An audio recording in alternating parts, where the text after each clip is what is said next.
19ஆம் நூற்றாண்டில் சுத்த சன்மார்க்க கொள்கை என்ற ஒன்றை உருவாக்கி இயற்கை உண்மை கடவுளை வழிபட தனி நெறி கண்டவர் வள்ளலார். அந்த வள்ளலார் இயற்கை உண்மை கடவுளிடம் நாம் எப்படி வழிபட வேண்டும் என்று நமக்கு அவர் கைப்பட எழுதிய ஒரு கடிதம் ஒன்றை தந்திருக்கின்றார். அந்த கடிதம் இன்று எல்லோர் கையிலும் இருக்கிறது. அந்த கடிதத்தில் பெருமானார் குறிப்பிட்டிருப்பார், இயற்கை உண்மை கடவுளை நாம் எப்படி வழிபட வேண்டும் என்று.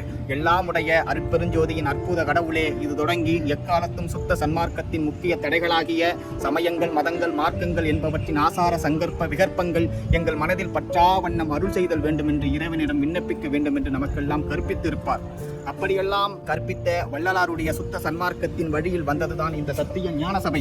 இந்த சத்திய ஞான சபையானது எல்லா மதத்தார்க்கும், எல்லா மார்க்கத்தார்க்கும், எல்லா சமயத்தார்க்கும் உண்மை பொது நெறியாக விளங்குகின்ற சபை மார்க்கம். இந்த மார்க்கத்தில் சமய மதத்தில் காட்டுகின்றது போல கலசத்தை வைத்து கொண்டாடுவது எந்த விதத்தில் நியாயம்?